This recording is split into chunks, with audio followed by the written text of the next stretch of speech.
All right, Russ, have you finished licking your wounds over in the corner? Are you talking about this past weekend? Yeah, I'm talking about this past weekend. Is there another place that you had daggers in your back that I need to know about? Oh my goodness. Y'all, if you had only been a fly on the wall this past Saturday as Joey and I sat in front of a angry lynch mob of people as we described our plan, our future plan for this beautiful home that we had just purchased, that we were so excited to purchase subject to, right, Joey? Yes. That's exciting where we didn't have to have our own mortgage. We were able to just take over the payments of the previous owner's mortgage. We bought the house subject to their mortgage. And we're sitting in front of this angry lynch mob, but unfortunately unprepared for them to be so stinking angry, unprepared for the ridiculous, irrational comments that came out of us describing how we're going to use this beautiful home to host groups and families for years to come. That's going to see this place unite people in a time where people have been divided and isolated. And man, there were so many cool adjectives and stories we used to describe what we were going to do. And once we were finished sharing the future of the property and showing them the amazing renovations we were going to make to the property, talking to them about how the property was going to bless the neighborhood by charging a 5% fee to all guests on Airbnb, VRBO, or direct bookings, and how that fee could cover the neighborhood's fees to maintain the roads. And even once more, Joey, to take that money to pave the stinking gravel roads that are just a bane of my existence. After covering all of this beautiful stuff, so do you guys have any questions or concerns?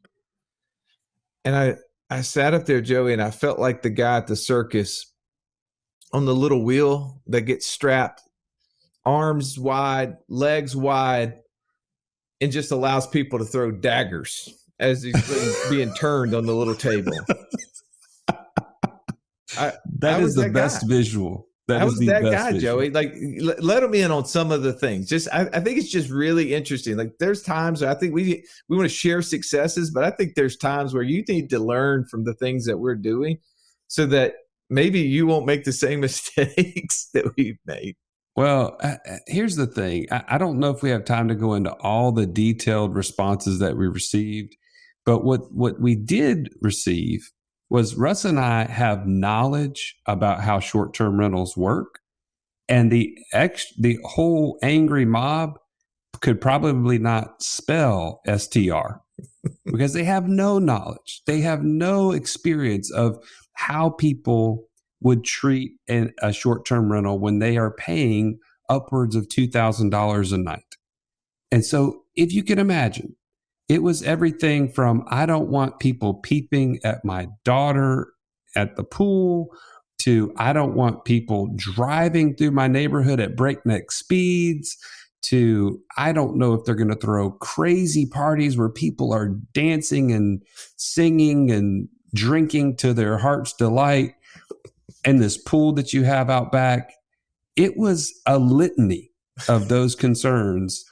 And they totally disregarded any of our safety protocols that we have in every one of our short-term rentals, of which, Russ, to your point, we have hosted more than 6,000 nights in over the last 18 months and had 2 issues where the guest had to be removed.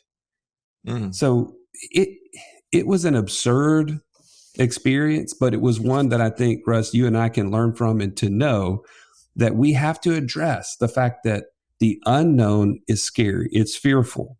And you have to bring knowledge to the table and make sure that people know what they're getting into. But I got to tell you, man, you took one for the team up there.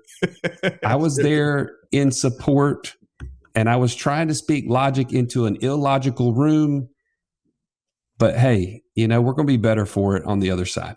No doubt. It definitely was an interesting, humbling experience. I think you and I were walking with the Holy Spirit that day. There's plenty of opportunity for us to respond defensive and aggressive and to talk down to someone. And I am so grateful looking back on that moment that I can be like, we didn't do that. And we didn't address the irrational and emotional and put them in it and make them look bad. We just listened, and we would never speak to who those people are. But I would just like to tell you, if you're ever in a situation that you need help like that, just go to the Lord. That's what I was doing in the middle of that talk. It was great. Now, that had nothing to do with today's podcast, except for today's guest contributed to us being able to purchase that house. He's a realtor, and he helped us draw up the transactional part of the contract, because we did a direct agreement with the seller, but he helped us with some of the paperwork. He actually showed up to the lynch mob just to see what was going on. He was back. I thought I saw him eating popcorn at one point. It was such a good show.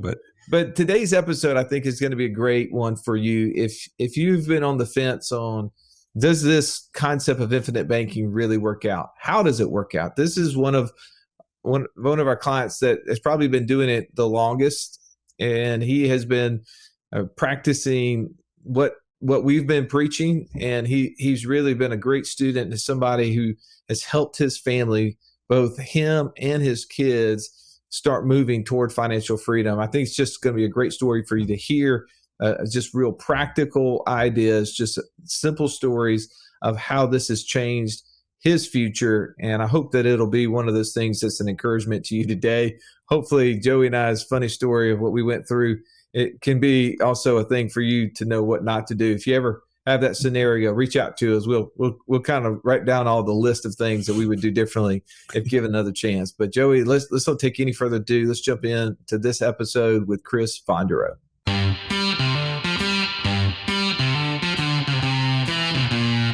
Welcome to the Wealth Without Wall Street podcast, your guide to understanding how to get out of the Wall Street rat race and start your own mailbox money lifestyle. Now, don't let these handsome Southern draws fool you. These financial minds are teaching our country to enhance savings, increase cash flow, and create passive income, all without the help of Wall Street. Are you ready to break through? Now here are your hosts, Russ Morgan and Joey Murray. Chris, there was a time in your life where somebody was out there panicking because they owned all the pork belly future contracts, and they were sell, right? Because they wanted to make sure their kid could get the G.I. Joe with the Kung Fu grip. They want to make sure their wife was going to make love to them. That was important. And there you are, right? On the other end of this thing, buy. Now, 30 years later, your wife is still holding this idea of, why in the world did you take our money and buy pork belly futures? I need to challenge every time you bring me an investment idea. And I mean, it was a $200 investment with a buddy. I thought this was a no-brainer. We'll be rolling in it. It was really just for beer money, but it turned into a 30-year nightmare that I am still living to this day. Man, did y'all at least get some bacon out of the deal? Nothing. Nada. Zero. Never, that guy was even in my wedding, and we brought it up at that point as well. Well, the beauty of this is the story gets much better. Chris has been a part of our community for a long time. We go way back, and we were having conversations 10 years ago, Chris, about how are we going to create a different future. And at that point in time, we knew a fraction of what we know today, right? We started finding little bitty methods to get you closer to what we thought was financial freedom. For those listening, kind of walk us back through some of the things that you started doing 10 years ago. And I want to kind of move forward to how you've transitioned and what the future looks like for you. Sure. So 10 years ago, I still have 3 daughters, but 10 years ago, they were, the oldest was 12. I had cars coming up. I knew I had colleges coming up, and I knew I had weddings coming up. And y'all are dads of daughters, so everybody you meet that finds out you're a dad of a daughter, they mention one of those three things. Am I wrong? Remind you constantly. Constantly. Yeah. Remind. So, every day I would think about, what are we going to do? So through Russ's persistence, we jumped in with 2 policies, one on me and one on my wife. It has grown to, I think we're doing our 7th or 8th policy. I just did one with Ernie today. Actually, I sent my money in today, so that one will be kicking off, and that one is great because, Joey, it's a tax policy. I did it from the money that we would take from our business for taxes, and we're going to turn that into a policy that grows and grows and grows, and eventually will be my retirement ride. So if you're listening to this for the first time, you don't know when Chris says policy, he's referring to the infinite banking concept, where he's built a system for his cash to flow into that's become his warehouse of wealth. So, Chris, you now have built an expanding system. It continues to get bigger and bigger. So you said, 10 years ago, you were thinking about colleges, you were thinking about weddings. You had all of these things on your plate. Keep going. All right. So 3 daughters, 3 cars, 3 daughters, 3 colleges. I've got 2 in college still. And while they're on the rifle team and get most of their college paid for, I still come out of pocket with a little bit, but it doesn't come out of my pocket. It comes out of my policy pocket. And I had a wedding. My oldest got married right as COVID hit. So it went from a $40,000 ordeal down to about a $10,000 ordeal. So that was a win. And we did it on the dock of a lake house that we bought like 2 months earlier, using the policies for our down payment. I mean, it was life. This was a life-changing move, these policies. And stroked her a check for the difference, or some of the difference, to help them get into their first home. Financed a truck for the son-in-law. And now we're doing private lending and I'm investigating syndication. That's our next step. Well, so let me ask you this, though. It sounds like there was a change from at the outset, and I would say is not unlike where Russ and I came from, was seeing the system as a means to almost on a defense, right? Like, well, how do I pay for these things? How do I afford weddings and cars and things, which was exactly the mindset in which I approached infinite banking to begin with.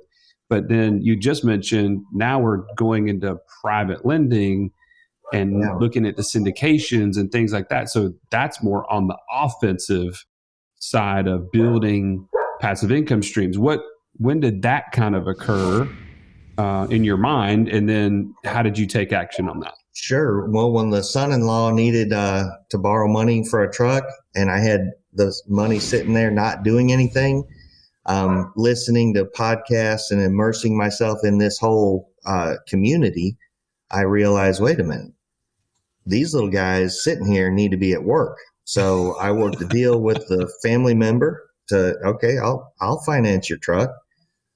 This is my, I have a certain interest rate for family members because that's our infinite banking system. That's what Nelson Nash says. Use it to help your family.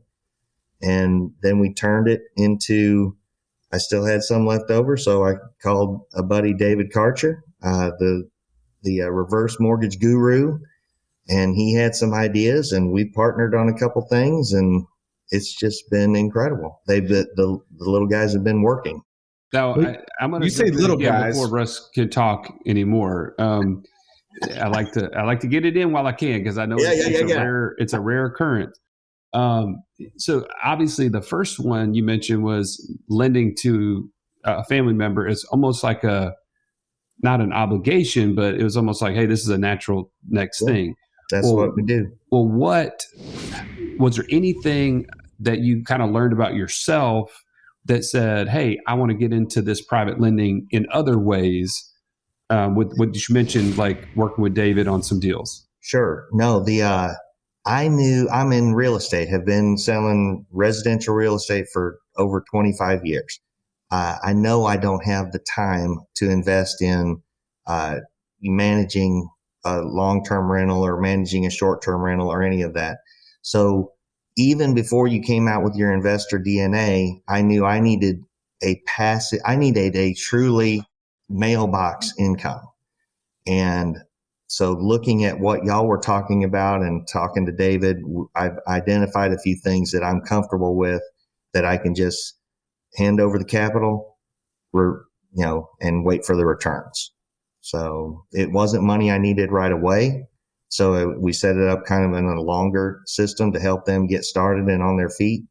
A lot better than what the bank was offering him. And that's how it worked. And then still immersed in this system, took the investor DNA, realized that, hey, yeah, I'm a classic reformer. I want to be a part of the party. I just don't need to lead the party. And so it worked out great. High I, S and C. And it's so funny. God is so good. My wife is a straight D, all she is. So we've got all four of the personalities right here at this table. So Just wrapped up. But by the way, for those who don't know what Chris is talking about, he did not call his wife a bad name there. He was, oh yeah, no. a D stands for driver. Okay. I'm just trying to make sure we keep Chris out of trouble. I don't want anybody who may know his wife calling her be like, you wouldn't believe what your husband just called you for the whole world to hear. Russ, I remember my dad specifically say to me, Joey, you gotta go to college. I don't want you to end up like me. And you know what my dad was saying is, in order for things to change, things have to change. You can't end up just like me. Well, I mean, we as parents, sometimes we take on the burden thinking about our kids and how we want something better for them. And we want to know, what will their future look like if I don't take action, if I don't do something different? See, in my house, I'm the role model. You're your kid's role model. And the buck stops with you. It's time to take action. If you're ready to take action, join us at wealthwithoutwallstreet.com/passport and get started on your own journey to financial freedom. All right, let's jump back into this episode. I want to go back to a couple of points. You made one statement that this was life-changing. And obviously, it allowed you to do a lot of things. But what really about it? What was life-changing within what you were doing? Russ, you and I sat down at the beginning of this, and I realized I was going to be 97 years old before I had enough money to retire. I see light at the end of the tunnel a lot sooner than that for us now. And what happened when Melissa and I, my wife and I, got on the same page with this, there is an optimism and a hope, and there's less despair than what I used to have going into work and doing what we do for a living and, all this extra. So that for me was the life-changing part. I see where we can do something else when the grandkids come along. Well, we were just talking about this, Chris, on another podcast about the retirement calculator we have in the community. And we use that mostly as a motivational tool. If you're not a member of our community, you can go to wealthwithoutwallstreet.com/passport and you can join up. And one of the things on the left side of the menu bar there, you can see it says retirement calculator. When you go in there and you enter in all of your information, your age, your income, how much you're saving, how much you have saved. And it will even ask you a question, which is really more to kind of give you an idea of how you're comparing and what you want your financial freedom age to be. But when you hit calculate, it's going to tell you how long it's going to take you to get to what you need based upon Wall Street's calculations to become financially free. And for most people, it is something, 80, 90 years old. And that is one of those things that sometimes just it is such a detriment, such a prohibitor of us moving forward that we don't take the needed steps. And I know I've watched you over the last 10 years make the steps, take the steps, get closer to financial freedom. And the next thing I want clarity on, you keep referring to these little guys. And I know we were talking about kids a second ago. But I know that's not what you're referring to, but talk to us about the little guys. No, it's the dollars that are just sitting there, not doing anything. Those are my little guys, and I'm going to put them to work every chance I get now. I know exactly how much is what my outgo is coming up.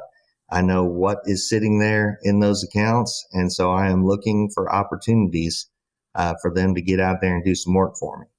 And again, it's this community, being inspired by Mark, the Gooch Haraguchi, he's signed off of his day in and day out. He's doing his passion work now. It's that kind of stuff, and learning how he did it and what he did it, what he did with his little guys. And yeah, that's what I'm referring to. They're out doing the work for us. I love the fact that we've known each other for a long time, but it feels like in the last 2 to 3 years, you've just kind of turned the switch. Like something has gone off, and you're like with a new kind of renewed passion towards really getting to this financial freedom. How would you define what your goal is now? Yeah. In terms of you and your wife, what does financial freedom look like for you today? All right. So our first step of financial freedom is to bring her home.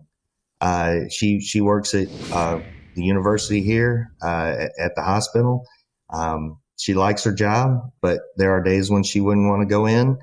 I know grandkids are coming, Lord willing, and if she wants to stay home with them, I want that for her. So with the formula, passive income greater than monthly expenses, I know exactly what my monthly expenses are through Profit First, another course that I learned through Russ and y'all talking with, I can't even pronounce his last name, but Michalowicz.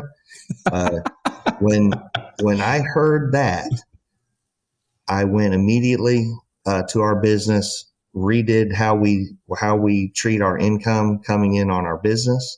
It took me a little while longer to set that up in our personal stuff because I had to really get a handle on what we were spending. My Parkinson's law is expenses will grow to meet income. Well, Melissa's law is if there is money to be accessed, chances are it's already been accessed. So taking the Profit First and putting it into our personal finances, where the first thing that goes out is the tithing and the giving. The second thing that goes out is everything I'm pushing into these policies, all the money I'm pushing into these policies. And then whatever's left over is for her to spend however she wants to. So, within reason. Okay. I'm not that great of a husband, but anyway, to answer the question, that's what we did with it. That's what has changed and moved us forward. I don't know if that answered the question. I got so excited about my Parkinson's law versus Melissa's law. Oh no. Yeah. We're 25% of the way there. Yeah. That's huge. 25% of the way to financial freedom. And really, Joey, it was only about 2 years ago that I really started. The family banking is important, but the stuff that is going to get us passive income started about 2 years ago, and we're 25% of the way there. And I see a path where within the next 3 to 4 years we'll be where we need to be. Let me ask you a question. How does your wife see what you're doing now compared to buying pork bellies 30 years ago? Well, she still reminds me of the pork belly future. But if I sit down and show her the good graphics and show her how this money is somewhat protected, then it works out really good. I think that what you've kind of laid out for us is that there is clarity, right? And we keep referring to that in our 3-step process, that the first step is that you got to be clear on what the goal is going to be. And then it is even clearer is helping you see what financial freedom is. You just laid it out. You're 25% of the way to financial freedom. That's amazing to know what that is, right? And to also know that the time that it took you to get from 0 to 25, you don't have to triple that to get to 100, right? Mm-hmm. Like you have the needed blocks and foundations in place to accelerate now to 100% really, really quickly. I'm so excited to hear the things that you're doing. You talked a little bit about the community. You talked about, I know you've joined a lot of the calls. There's some people that are listening to this, Chris, that are not a member of the Inner Circle. Talk a little bit about your experience in there and how that's helped you along your way. Yeah, so I've got about a 30 to 4, well, about an hour drive in. 2 or 3 years ago, I started back when y'all first started doing podcasts, and I have listened to everything y'all have put out there. And so number one, that's part of the community. About 2 years ago, I was involved in the Inner Circle, and I started listening through, the first part is the podcast part, and the next part is where we get to ask questions of the coaches. And I'm telling you what, y'all say you've got the greatest financial coaches out there. Completely agree. Ernie, JD, Mark, I mean, they are actually doing it. And in listening to how they did it, it inspires me and gives me ideas on how I'm going to do it. So the community has been, that's just been a big key in this whole practice, because I think when we were investing in pork belly futures and stocks and stuff like that, we had no idea. The money would go out and we'd wait a quarter to see what that statement actually did. Now, if I have a question, I can get on the phone with Ernie in a day. He'll call me back. And I can throw it out to the community and get 10 different, ideas on how to solve a problem. That website y'all have, the app, it opens yourself up to a world of ideas and a world of people who are doing these things every day. So you started out investing in pork bellies, then you started buying life insurance policies and building this system, and you've taken it, you've been able to finance cars through your infinite banking system, you've been able to finance college, wedding, down payment on a lake house. Now you're doing private lending. You've lent money to a son-in-law. You're looking at other investment opportunities through syndications. Talk to us about the future. How is this, though? Is this going to end with you? Like, is all this knowledge going to stick with you and Missy, or are you guys finding a way to extend it past you? Yeah, that's the beautiful thing. So the son-in-law and the daughter, we've sat down and started working on their financial freedom plan. They know where they want to go and what they want to do. Their next step is to get with Ernie. She's been a member of the community for a while in the observation mode. She's my firstborn. So as you know, firstborns are going to be a little bit more hesitant to jump in. That's what I'm seeing with Lily. She's learning, but she absolutely sees what's going to happen. The other two are in college, but they still ask questions, and I still show them how their policies that I purchased for them last year are, what they've done in a year and what they're planning to do and what they're going to do 20 years from now. So it's just being able to see that, and gets us set up. And then my David Karcher, my hero, bought a policy on his grandson like 4 days after he was born. And he showed me those numbers, and I am floored. This kid is going to be set. He's going to be able to do, anything he wants, short-term rental, long-term, anything he wants at a certain period. And it's not going to be, that he's going to have to go to the bank to do it. He's going to have the cash in these policies to do a life. I'm inspired. These guys are all of them, the coaches, the community members, friends. It's going to go a long way. I don't see it ending. Well, as you listen to this podcast, I know that you've got to be inspired by hearing Chris's story. If you're somebody who has been kind of in observation mode, as Chris's daughter, as he was describing, is, and you needed to hear this to help you have that motivation to say, man, this could be possible for me. This is something that could help me bring my spouse home, or this could bring me home, or this could be the thing that my kid needed to hear so that they don't have to go through the same process that I've endured over my life without knowing these things. Then I'm just going to call you to action. You can jump on a free call with one of our coaches. Go to what'swhatwallstreet.com/free call. And on there, as Chris was just laying out, one of these coaches are grateful to help listen to your story, hear where you are, and point you to the next right step. And we don't know what that next right step is for you, but we know that financial freedom is available to us all. The work to accomplish it is hard, but the formula is easy.